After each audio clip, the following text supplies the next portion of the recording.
Hey everybody, how you doing? I want to preface what I'm about to remark.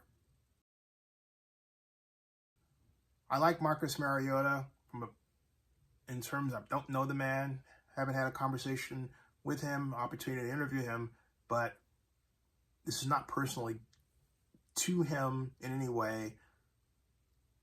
And I've had the pleasure of interviewing Derek Carr in 2015.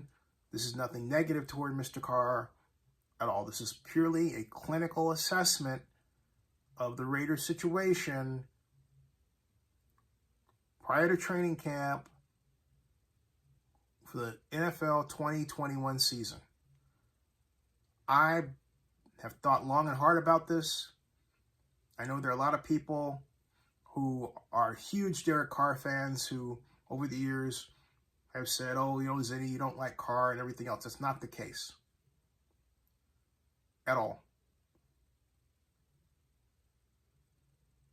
What I'm talking about is specific to this situation. I believe that mid-season, at some point, Derek Carr will be pulled from Marcus Mariota, and that Marcus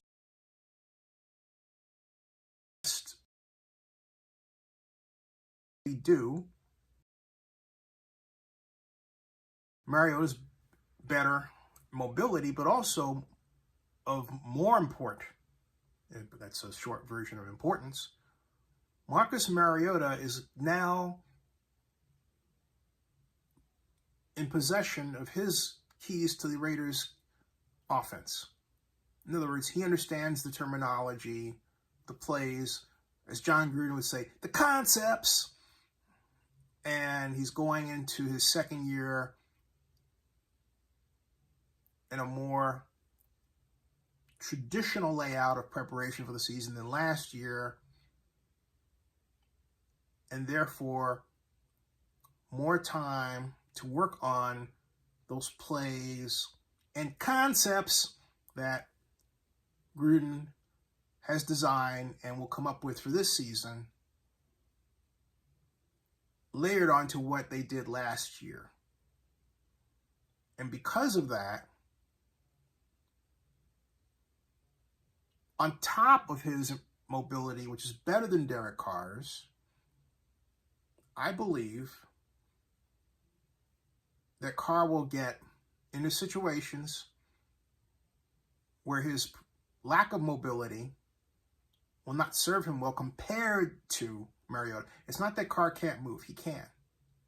He can. But not like Marcus Mariota. And I believe it's that difference that's going to cause Gruden to say, you know what, I'm going to make a change here.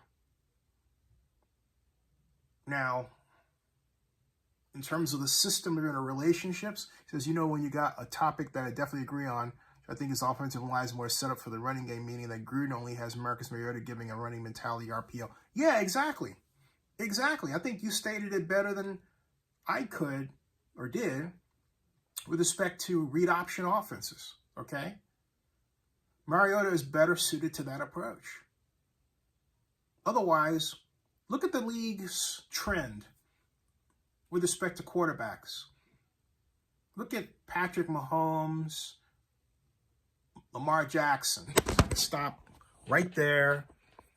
Even my phone fell off of its chair when I mentioned Lamar Jackson, but that underscores the point, all right? These are quarterbacks. He says it's not just that. Why else would he bring them back a second year? He's trying to have him learn his complex system and outdo Derek Carr. Exactly.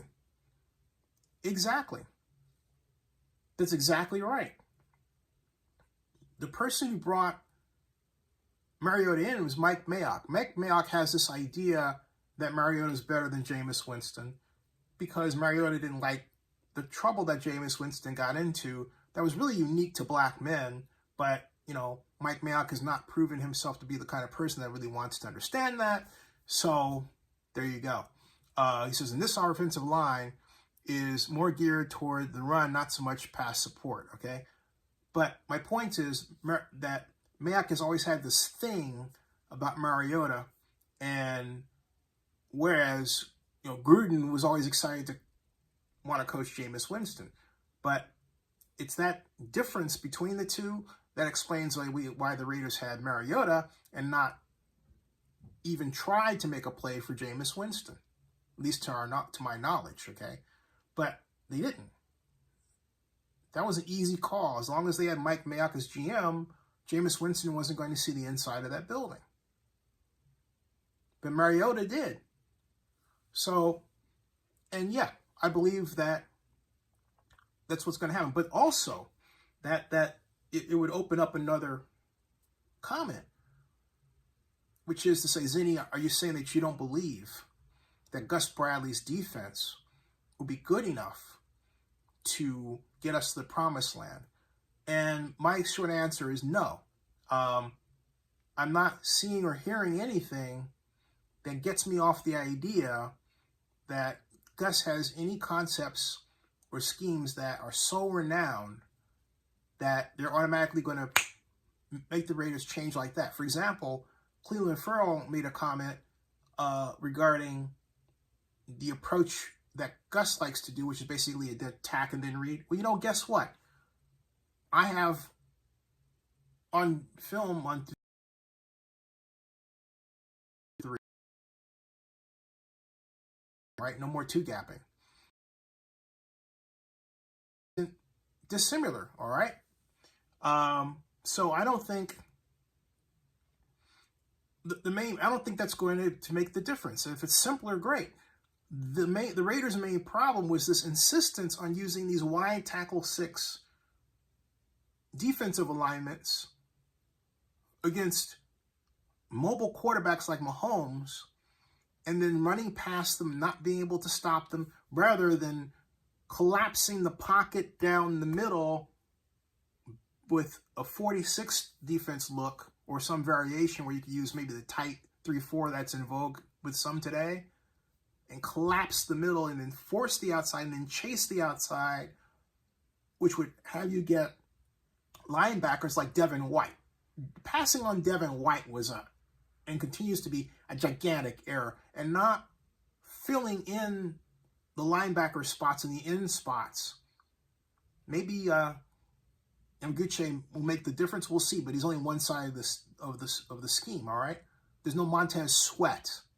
There's no Devin White. There's no one that on defense on the line or linebackers that causes you to say, holy crap, these guys can run. All right. They're faster, yeah, but they're not Devin White fast. Okay. So I don't want to go off on a long tangent, but you get what I'm saying. Raiders versus, and this offensive line is more geared toward the run, not so much pass support. Right. And I have an interest that John will shorten his pass routes and his drops, and we'll get a lot more 3 steps out of this and 1 steps. Okay. That's my faith in what I think John will do. But really, the only entity I have faith in, other than my mother, is Lord Jesus Christ. It stops there. So anyway, I want to share that with you. I'm going to follow up more on it tomorrow. It's late, but I wanted to get that ball rolling to discuss that. Subscribe to Zinni62 and bookmark oaklandnewsnow.com. And that ends this broadcast.